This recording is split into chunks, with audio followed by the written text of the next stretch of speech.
시작하겠습니다. 지금 시간 2024년 1월 25일 목요일 아침 7시 40분을 맞춰나고 있습니다. 언제나 마찬가지로 아직 구독을 신청하지 않으신 분들은 구독을 꼭 눌러주십시오라고는 부탁의 말씀을 드립니다.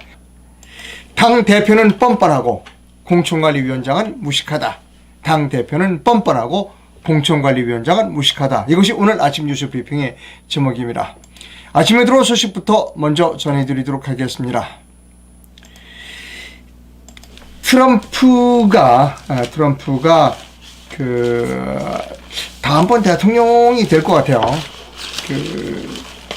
중앙일보 기사를 읽어드립니다. 성난 백인이 몰표로 2연승했다. 그래서 바이든과 재대결이 가시화된다는 겁니다. 23일 현재 미국 공화당의 두 번째 대선 경선이 뉴햄프셔 프라이머리에서 승리한 도널드 트럼프 전 미국 대통령이 축하 행사가 열린 내슈와 한 호텔의 연단에 오르자 수정명이 트럼프 USA USA US라고 외쳤다. 한 지지자는 트럼프 대통령에게 신의 가호가 있기를이라고 말했다는 겁니다. 미국 대통령제는 여러분이 잘 아시겠습니다만 경선의 경우 각 주의 주법으로 결정되어 있습니다. 그래서 우리는 당원만 가지고 투표를 한다. 우리 주는 모든 주민이 다 투표한다. 근데 당원만 가지고 투표하는 주 중에서 가장 먼저 하는 주가 아이오와 주입니다. 그래서 아이오와 코커스. 그 다음에 프라이머리, 오픈 프라이머리. 당원 상관없이 그냥 모든 주민이 투표할 수 있는 오픈 프라이머리 방식은 뉴햄프셔가 가장 먼저 합니다. 그래서 아이오와 코커스, 뉴햄프셔, 오픈 프라이머리 이 두 개 양쪽 제도의회가 해서 가장 먼저 승기를 잡는 사람이 누구냐? 경선에서 이것이 초미의 관심사입니다. 당원들만 하는 아이오와 코커스에서도 트럼프가 우승을 했고 그 다음에 전 주민이 오픈 프라이머리 그냥 막 모두가 투표할 수 있는 그에서도 뉴햄프셔에서도 트럼프가 우승했습니다. 트럼프가 공화당의 대선 후보로 결정될 것 같습니다. 그것이 가시화되고 있고 그 다음에 바이든과 싸우면 바이든을 이길 것 같다 라고 하는 겁니다. 조중동이 지금 좌불 안석입니다. 자, 다음 뉴스 들어갑니다. 우리나라 이제 선거 이야기를 좀 해야 되겠습니다. 우리나라. 자, 우리나라 민주당 이야기를 좀 해야 되겠습니다. 이분이 임백현 씨라는 분이고, 민주당의 공천관리위원장입니다. 읽어드립니다. 임현백, 죄송합니다. 임현백입니다. 임현백 더불어민주당 공천관리위원장이 전당대회 돈봉투 사건 등 부패 범죄와 관련된 후보자에 대해 법원의 유죄 판결을 받기 전까진 무죄 추정의 원칙에 따라 처리하겠다고 밝혔습니다. 사법 리스크를 안고 있는 이재명 민주당 대표의 맞춤형 공천룰이란 논란이 이어질 것으로 보인다는 겁니다. 여러분, 무죄 추정의 원칙에 대해서 이분은 임형백 씨는 잘 모르고 있는 무식한 분입니다. 무죄 추정의 원칙은 어디에 해당되느냐? 오직 형사소송에만 적용되는 겁니다. 자, 무죄 추정의 원칙이 무엇인지를 제가 설명해 드리도록 하겠습니다. 헌법에 있습니다. 대한민국 헌법 제27조 사항에 이렇게 되어 있습니다. 형사 피고인은 유죄 판결이 확정될 때까지는 무죄로 추정된다는 겁니다. 형사 소송에 한해서만 적용되는 것이 무죄 추정의 원칙입니다. 자, 무죄 추정이란 형사 소송의 피고인은 사법부에서 유죄 판결이 확정되기 전까지는 무고한 사람으로 추정된다는 것을 의미한다. 자, 무죄 추정의 원칙은 유죄 확정 판결 전까지 피의자 내지 피고인에게 어떠한 불이익도 가해질 수 없다는 것을 의미하지는 않는다는 겁니다. 이거 중요합니다. 대법원까지 가서 잘못된 거 형 받기 전까지는 나에게 불이익을 주면 안 돼. 이건 말이 안 된다는 겁니다. 무죄 추정의 원칙은 유죄 확정 판결 전까지 피의자 내지 피고인에게 어떠한 불이익도 가해질 수 없다는 것을 의미하지 않는다는 겁니다. 범죄 혐의가 인정된 피의자는 형사소추 전에도 영장에 의하여 체포 구속될 수 있다. 또한 형사재판 절차가 아닌 영역에서 유죄 확정 판결 전이라도 자체 조사를 통해 징계 처분을 하는 것이 가능하다. 여러분 그 직장생활 해본 분은 알아요. 직장에서 무슨 비위를 저질리잖아요. 요즘은 뭐 여러 가지가 많은데 이제 그 밖에 나가서 술을 먹고 뭐 직장 다니는 사람이 뭐 행패를 부렸다든가 추행을 했다든가 그러면 직장에서 징계를 내려요. 뭐 감봉도 처분하고 뭐 그다음에 이제 뭐 사표도 받게 하고 그럽니다. 그때 그 직원이 아니 나는 대법원에 가서 유죄 판결을 받아올 때까지는 무죄 추정의 원칙에 의해서 나는 무죄야. 그거는 말이 안 되는 겁니다. 그거는 무죄 추정의 원칙을 모르는 무식한 사람들의 이야기입니다. 또한 무죄 추정 원칙은 민사소송 등 사인 간의 쟁의에는 적용되지 않습니다. 자, 누가 때려서 폭행을 했어요. 그러면 형사로 지금 고소가 되어 있겠죠. 민사도 걸겠죠. 다친 사람이 여기 다쳤으니까 치료비 물어내라. 근데 민사법정에 가가지고 나는 무죄 추정의 원칙에 의해서 내가 아직 죄가 확정이 되지 않았거든요. 그러니까 저 사람에게 배상해 줄 다친 거에 배상해 줄 수 없습니다. 라고 할 수 없다는 겁니다. 이 민주당의 공천관리위원장의 이 무죄 추정 이면백 더불어민주당 공천관리위원장이 뇌물 혐의 대법 판결까지 무죄 추정으로 간다. 이거는 새빨간 거짓말이고 그리고 무식한 이야기라는 겁니다. 공천관리위원장은 무식한 사람이다 하는 겁니다. 자, 관련된 기사를 좀 더 보여드립니다.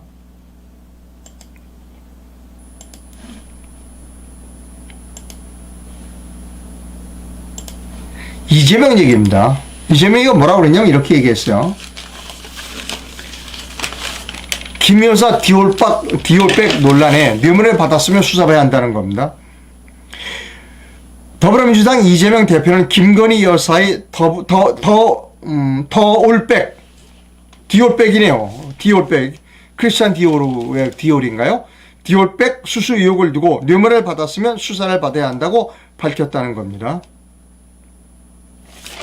뭐죠? 군부대 가서 그런 얘기를 했나 봐요. 군부대 가서 했나요? 어떤 사진은 군부대 가서 같이 사병들하고 식사하고 있는 그런 모습입니다. 예. 자, 어쨌든 이런 이야기, 뇌물을 받았으면 수사받아야 한다는 이야기는 이재명이가 할 이야기는 아닙니다. 그러면 이재명의 부인이 법카를 가지고 마음대로 쓴 거, 그러면 그것도 수사받아야죠. 법인카드 마음대로 쓴 거, 뭐 초밥 싸먹고 뭐 한 거, 그거 다, 제수용품도 샀다는 거 아니에요? 그거 다 수사받아야죠. 왜 자기 부인은 수사 안 받아요? 직장 다니는 분, 또 공무원 하시는 분, 법인카드 가지고 자기 와이프가 마음대로 쓰고 다니면 해고감이에요. 감옥 갑니다. 왜 대한민국의 야당 대표의 부인은 수사 안 받죠? 이런 이야기는 이재명이 할 이야기가 아니라는 겁니다. 뻔뻔한 사람이라는 거예요. 또 뻔뻔하다는 걸 보여드립니다. 오늘 뉴스예요. 자,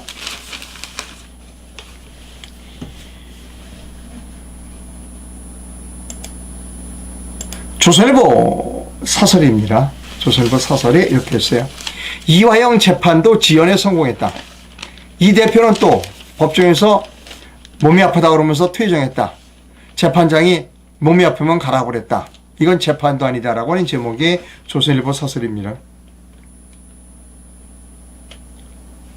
쌍방울 불법 대북 송금 사건으로 기소돼 15개월째 재판을 받아온 이화영 전 경기도 부지사에 대한 1심 선고가 다음 달 재판부로 미뤄질 가능성이 커졌다. 다음 재판부. 왜 법원 인사가 있으니까요. 같은 날 열린 이 대표의 중간에 생략하고 주요 부분만 읽어드립니다. 같은 날 열린 이 대표의 대장동 백효동 비리 사건 재판에선 이 대표가 오전 재판만 받고 퇴정했다. 건강상 힘들다는 이 대표의 요청을 서울중앙지법 김동현 부장판사가 받아준 것이다. 흉기 피습 이후 이 대표의 건강이 아직 정상이 아닐 수는 있다. 하지만 이 대표는 지난해 단식 직후 열린 이 사건 첫 재판에 앉아있기도 힘들다. 재판을 일찍 끝내고 국회로 가 표결에 참여했다. 앉아있기 힘들다고 한 사람이 일찍 국회 가서 표결에 참여했다. 선거법 위반 사건에서는 국정감사 때문에 불출석한다고 해놓고는 국정감사장에 가지도 않았다. 재판부를 농락한 것이다. 여기 중요한 단어가 있어요. 재판부를 농락한 것이다. 재판부 농락죄라는 건 없습니다. 재판부 농락죄라는 건 없어요. 자, 제가 이걸 강조한 이유가 있습니다. 그건 나중에 설명드릴게요. 이재명은 재판부 농락죄로 감옥 가야 돼요. 근데 재판부 농락죄라는 건 없어요. 국정농단죄라는 건 있다는 것 같습니다. 조금 이따가 제가 다시 한번 설명을 해드리도록 그렇게 하겠습니다. 어쨌든 더불어민주당 당대표는 뻔뻔하고 공천관리위원장은 무식합니다.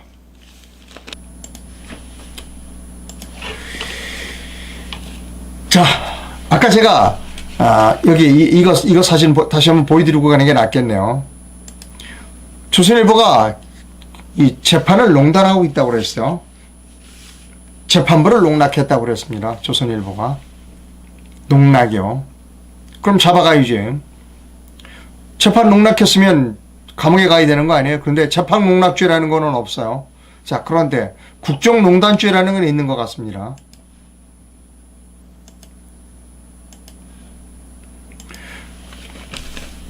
국정농단 재판 7년 만에 마무리됐다는 겁니다.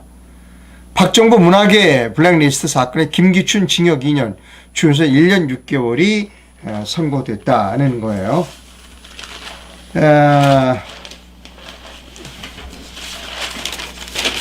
조선일보 기사입니다. 박근혜 정부 출신인 김기춘 전 청와대 비서실장과 조윤선 전 문화체육관광부 장관이 24일 어제입니다. 이른바 문화계 블랙리스트 사건의 파기환송심에서 각각 징역 2년과 징역 1년 2개월을 선고받았다. 이는 대법원이 지난 2020년 1월 일부 무죄 취지로 파기한 뒤 대법원 주문을 반영한 서울 고법 판결이다. 대법원 확정 판결만 남겨두게 됐다. 이로써 이른바 국정농단 사건에 대한 사법 절차는 7년 3개월 만에 사실상 마무리됐다. 전 이해할 수 없어요. 아까 말씀드렸죠. 이재명이 사법농단은 처벌 안 받는다. 사법농단이라는 죄는 없으니까. 근데 국정농단이라는 죄는 있는 것 같아요. 여러분, 국정농단죄라는 게 어디에 있나요? 헌법에 있나요? 형법에 있나요? 사법농단죄도 없고 국정농단죄도 없는 겁니다. 우리나라는 없는 죄를 만들어서 감옥에 보내는 대표적인 나라가 우리나라입니다. 없는 죄를 만들어서 감옥에 보내는 전문 기술자가 있어요. 전문 기술자 두 사람의 얼굴을 여러분께 보여드립니다.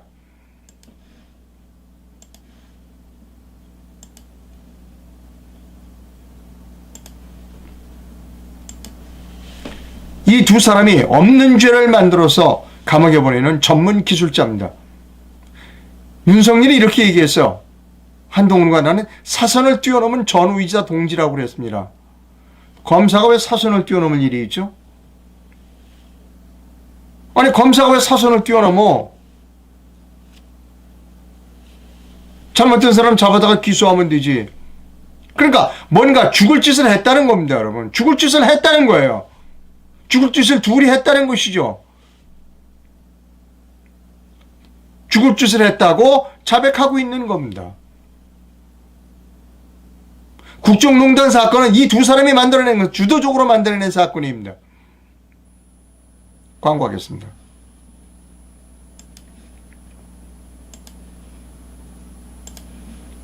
광고입니다. 윤석열과 한동훈, 이자들은 태블릿 PC 증거를 조작한 국가 내란범입니다. 이 불법 사기 탄핵은 대통령 개인이 탄핵이 아니라 자유 대한민국 체제의 탄핵입니다. 탄핵은 위법이고 대통령은 죄가 없습니다. 불법 사기 탄핵의 진실을 외면하는 이기적인 국민성, 거짓 조작 태블릿 PC에 분노하지 않는 노비근성이 이 나라의 민족성입니다. 라는 의견 광고를 읽어드렸습니다. 광고비 받고 하는 겁니다, 여러분.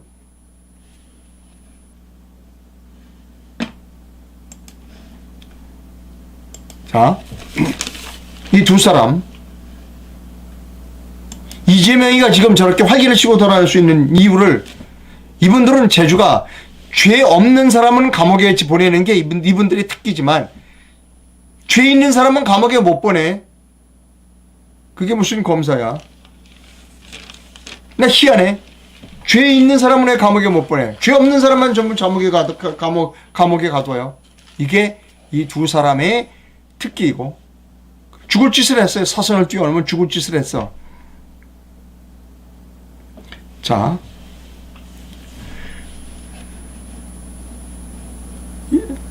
또 다른 뉴스입니다.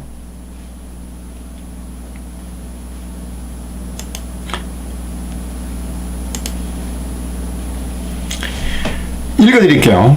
잘못 없는 허식의장, 인천시 의회 의장을 이야기하는 겁니다. 잘못 없는 허식의장을 물러나게 한 한동훈과 국민의힘, 민주당, 정의당, 진보당 다 낙선운동한다. 빨갱이 나라 만들 수 없다라고 하는 분의 글을 제가 아는 분이에요. 제가 그분의 성명은 밝히지 않겠습니다. 이렇게 써서 자신의 이렇게 바닥에 놓고 사진을 찍었습니다. 이것과 관련하여 허식 의장은 어제 해임됐어요. 일본에 거류하고 계시는 유명한 페이스북 저널리스트 히로시 카네로 히로시의 견해를 여러분께 읽어드립니다. 허식 인천시 의장의 불신임 가결은 박근혜 탄핵에 버금가는 내부 반란에 의한 제2의 대통령 탄핵과 동일하다. 반드시 국힘은 140적 총선에서 심판을 받아야 한다.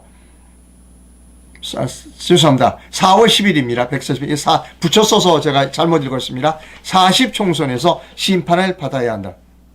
아직도 정신 차리지 못한 반역자 응징을 위해 나는 여소야대도 찬성한다. 이런 분들이 많아요. 여소야도 되면 안 돼. 그래서 무조건 찍어주는 거. 그러니까 버릇이 잘못 들었어요, 저당이. 그러니까 마음대로 해. 국민의 뜻과는 상관없어. 어차피 우파 국민들, 당신들은 바보들 아니야. 당신들은 아무 힘이 없잖아. 무조건 우리를 찍잖아. 이제 당신들은 노예야. 우리의 노예에서 벗어나야 되는 겁니다, 여러분.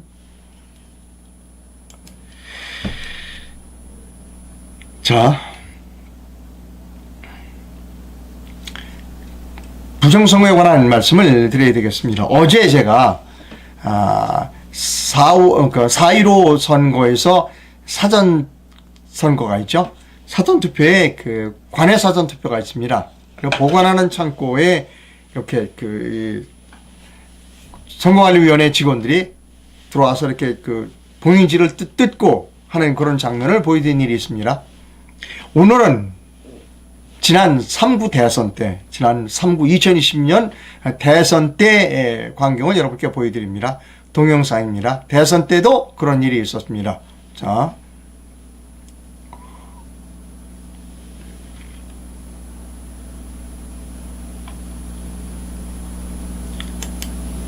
시작하겠습니다.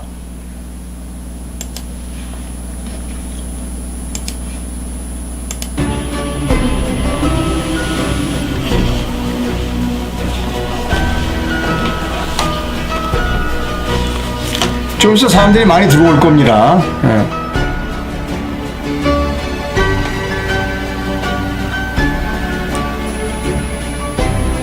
저 이제 소쿨이라고 그러나요? 바구니 죄송합니다.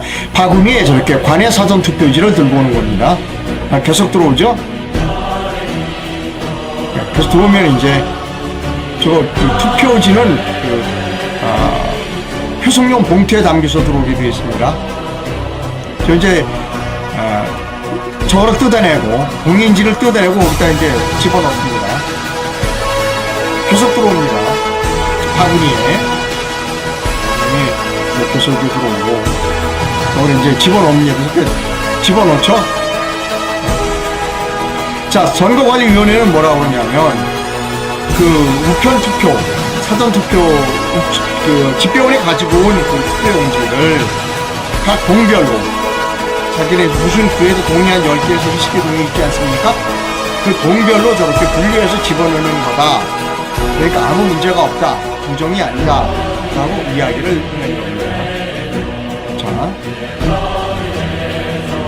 열심히 집어넣죠.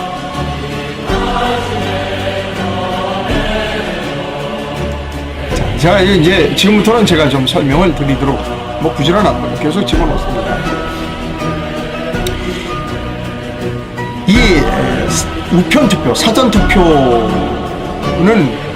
관외사전은 우편투표를 해야 합니다. 우편투표, 관외사전은 결국 등기우편으로 붙일 수밖에 없어요. 자, 여기서 제가 좀 말씀을 드리도록 할게요. 지난 4월 10일, 4월 4.15 부정선거 때, 이, 관외사전 투표를 하면 전부 우편으로 보내요. 등기로 보냅니다. 그런데, 그러면 전국에서 보낸 등기 숫자와 각급 선거관리위원회에서 받은 등기 숫자가 일치해야 합니다. 예를 들어, 10,000장을 보냈다면, 뭐 전국에서 다 보냈지만, 받은 데가 10,000장이래야 돼요. 근데 보낸 건 11,000장인데, 그러니까 보낸 건 10,000장밖에 안 되는데 받은 데가 11,000장이니까 1,000장 정도가 부족. 예를 들어 말씀드리는 겁니다. 제가 정확하게 지금 숫자를 기억을 못 하는데, 잠깐 보낸 등기의 숫자보다 하고 받은 등기의 숫자, 각급 선거관리에서 받은 등기의 숫자가 다른 거예요. 그러니까 우리나라 뭐 우편 체제가 엉망이든지 아니면 가짜든지 둘 중 하나입니다. 맞아요. 이제 등기라는 건 뭐냐면 우편의 정확성을 기하기 위해서 등기를 하는 거 아니에요? 보낸 숫자와 받은 숫자가 달라요. 그러니까 가짜가 있었다는 겁니다. 이번 아까 보셨던 대선에서도 막 지금 갖다 놓잖아요. 그건 모르는 거예요. 그래서 우리가 의심하는 겁니다. 그래서 이런 의심을 선거관리위원회에서는 아니야. 이 집배원이 가지고 온 거 우리가 각 동별로 분류해서 넣었어 라고 하는 겁니다. 그러면 그 장면은 제가 지웠거든요. 죄송합니다. 네. 그러나 믿는 사람이 많진 않아요. 왜? 옛날에 4.15 부정선거 때 그랬거든요. 자, 그래서 제가 어제도 말씀드렸습니다만 개표하기 직전까지는 선거관리위원회 직원이 손을 대지 못하게 하라는 겁니다. 자, 등기가 발송이 되면 그 등기가 선거관리위원회에 도착이 됩니다. 그러면 이렇게 쭉 투표함을 만들어 두는 거예요. 예를 들어서 뭐 종로 1동, 2동, 3동, 4동 투표함을 만들어 놓고 집배원이 직접 투표를 하라는 겁니다. 보고. 집배원이. 선거관리위원회 직원들은 손을 떼라는 겁니다. 지금 선거에 어떤 식으로 하냐면 등기가 오면 쌓아놔요. 이렇게. 등기가 오면 선거관리위원회 그 사무국장이나 뭐 선거관리위원회 직원 책상에 이렇게 수북히 쌓아놔요. 그걸 가지고 이제 들어가서 창고에다 집어넣는 겁니다. 그러니까 이걸 믿을 수 없으니 절대 투표 선거관리위원회 직원은 절대 손을 대지 말게 해야 한다는 겁니다. 그래서 이렇게 투표함이 이렇게 있으면 1동, 1동, 2동, 3동, 직접 집배원이 이거 1동 거 집어넣고 집배원이 사인하고 집배원이 봉인지에 사인을 하라는 겁니다. 둘째까지 있으니까 첫째 날, 둘째 날 다 그런 식으로 하라는 겁니다. 이게 사전투표를 없애면 되죠. 그러나 사전투표를 지금 없앨 수 없는 상태입니다. 지금 사전투표지 없앨 기미가 없으니까. 따라서 이번에 등기로 붙여지는 관외사전 투표는 관리관, 그러니까 선거관리위원회 직원들의 손을 조금이라도 닿게 해서는 안 된다는 겁니다. 그리고 이 우편 투표가 사전 투표만 있는 것은 아닙니다. 해외 투표도 있고 있습니다. 따라서 해외 투표도 역시 마찬가지로 집배원이 직접 집어넣어야 하고 집배원이 부르고 사인하고 집배원이 봉인해야 한다는 겁니다. 물론 이런 사람도 있죠. 집배원이 부정할 수도 있다. 예. 그러나 그렇게 될 경우에는 집배원이 한 사람도 그 부정선거의 음모에 가담해야 한다는 위험성이 존재하죠. 자, 또 하나 그 에피소드를 말씀드립니다. 지난 그 4월 15일 4.15 부정선거 때 2020년 총선 때 전수조사를 했습니다. 우편 투표를 다 이게 어디를 거쳐서 어디를 가는지 다 조사했어요. 그러니까 예를 들면 이겁니다. 지금 정확하게 기억하는데 예를 들어 제가 종로구에서 관내사전 투표를 했어요. 종로구에서 용산구로 했어요. 그러면 종로구 우체국에서 용산 우체국으로 가야 됩니다. 아니면 뭐 적어도 한 군데는 거칠 수 있겠죠. 우편 집중국으로 가서 갈 수 있는데 이게 서울에서 등기 붙인 게 부산으로 갔다가 대구로 갔다가 돌아왔어요. 지난 2020년 4.15 부정선거 때 그랬습니다. 아니 서울에서 붙인 등기가 왜 지방을 돌아다녀? 그것도 지방도 여러 군데로 돌아다녔어. 이것을 전수조사했더니 그런 엄청난 그 부정이 밝혀졌습니다. 또 하나 에피소드를 말씀드립니다. 그것을 조사한 사람이 누구냐? 시민입니다. 전수조사한 사람이 시민입니다. 그걸 이제 모 변호사님에게 갖다 줬어요. 네, 고맙다. 그러고 방송했는데, 비용이 좀 들어갔습니다. 그 전수조사를 하니까 비용이 좀 수백만 원이 들어간 것 같아요. 그분이 좀 그 전수조사를 하신 그 분들이 좀 저를 찾아와서 얘기했습니다. 섭섭하다. 하는 말씀을 저한테 하셨습니다.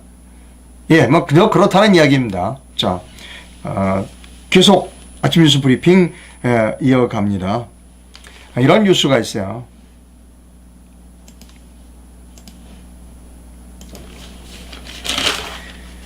그 유석춘 교수가 무죄 판결을 받았습니다. 위안부를 매춘이라고 한 그거에 대해서 무죄 판결을 받았습니다.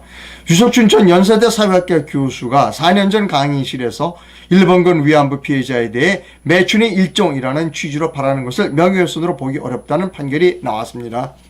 24일 서울 서부지방법원 형사4 단독 정금영 판사는 허위사실 적시에 의한 명예훼손 혐의로 기소된 유 전 교수에 대해 해당 발언이 피해자 개개인을 향한 발언이라고 보기 어렵고 조선인 일본군 위안부 전체를 향한 일반적 추상적 표현이라며 해당 발언이 사실 적시에 의한 명예훼손이라고 보기 어렵다라고 이 법은 무죄 판결을 내렸다는 겁니다.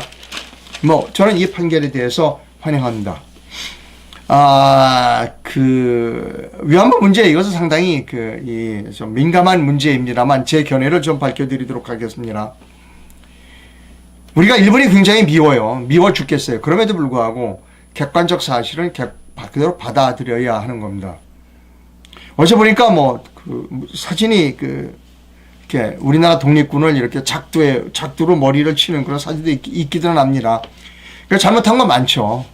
그러나 위안부 문제에 관해서는 객관적인 증거가 없다는 겁니다. 즉, 일본 군이 우리나라 집을 찾아가서 그 처녀를 잡아간 객관적인 증거가 없다는 겁니다.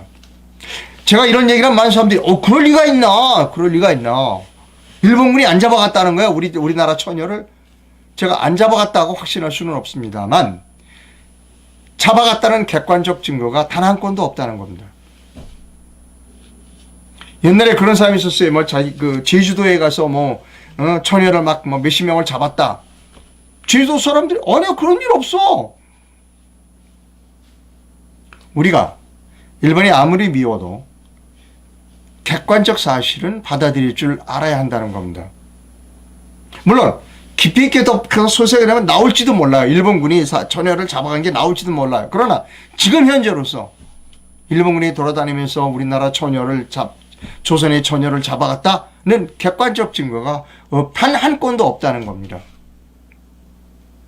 단 한 건도 없다는 겁니다. 자,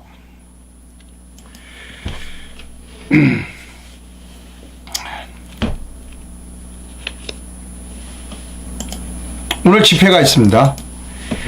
사전투표 인쇄 도장 사용 금지 가처분 인용 촉구 집회를 다음과 같이 실시합니다. 오늘입니다. 오늘 11시 50분에서 1시 10분까지 어디서 하냐면 서울 양재동 행정법원 앞 신분당선 양지역 9번 출구에서 150m에 있습니다.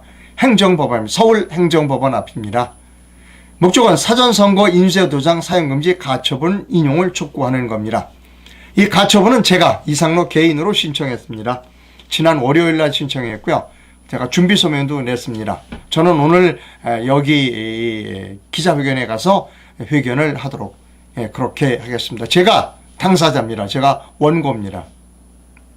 날씨가 춥지만 참 대단해요. 여기 보면 고교연합 바로 세우기, 해군사관학교, 그 다음에 해군 해병대, ROTC 애국동지회, 해병대 장교 구국동지회, 연세도 상당히 되시는 분들인데 이렇게 추운 날씨에 대단히 존경스럽습니다. 솔직히 저는 이런 분들이 대단히 존경스럽습니다. 네.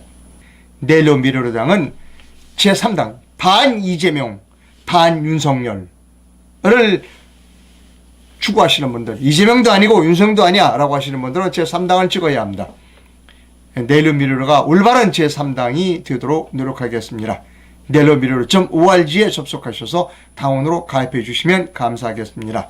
그리고 내일로미래로의 전폭적인 후원을 부탁드립니다. 여기 농협계좌가 있습니다. 농협계좌로 후원금을 보내주시면 감사하겠습니다. 그리고 작년 12월 31일까지 후원해주신 분들은 영수증을 모두, 저에게 인적사항을 보내주신 분은 모두 영수증을 보내드렸습니다. 세금공제를 받으시면 되고요.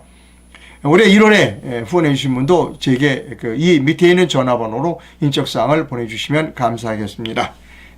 세금공제 받으셔야죠. 그거는 이제 내년도 연말정산하실 때, 내년 초에 연말정산하실 때 받을 수 있습니다. 여러분, 저에게 광고를 주시기를 부탁드립니다. 군대도 안 갔다 온 사람이 주제넘게 이재명 씨, 저희가 군대를 안 갔다 왔군요. 누구야? 그분이 군대를 안 갔다 왔네. 가격이 싸네요. 예. 한우 가격이 좋네요. 우리 모두 1만 세트 주문하자고요. 감사합니다. 예. 제가 보니까 그 가격이면 요즘 식당에 가서 고기 먹으면 고기가 비싸요. 예, 그 가격이면 한 식구가 아주 행복하게 즐길 수 있다라고 생각합니다.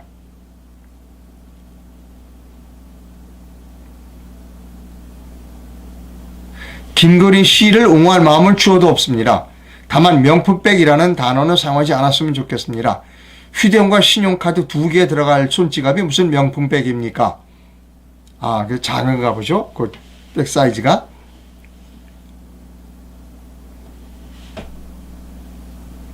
이재명이는 대한민국을 농락하고 더불어민주당을 갖고 노는데 희열을 느끼고 있는 듯합니다. 저 장면이 투표라면 전 세계를 농락하는 것입니다. 아까 막 이렇게 쑤셔 넣는 거 보셨죠? 그걸 어떻게 믿느냐고요. 그래서 그 사전투표 제도를 없앨 수 없다면, 제가 아까 말씀드린 선거관리위원회 직원은 절대로 투표장 개표할 때 이외에는 투표지에 손을 댈 수 없도록 해야 한다는 겁니다. 집배원이 직접 각 봉별 투표함에 집어넣고 본인이 봉인하고 본인이 사인하게 한다는 겁니다.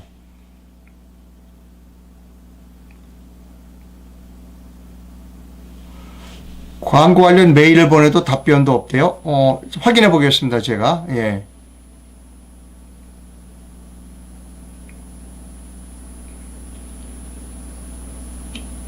네.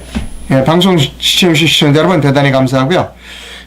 날씨가 몹시 춥습니다. 저는 오늘 11시 50분에 서울 행정법원 앞에 가서 기자회견을 하도록 하겠습니다. 내일 뵙겠습니다.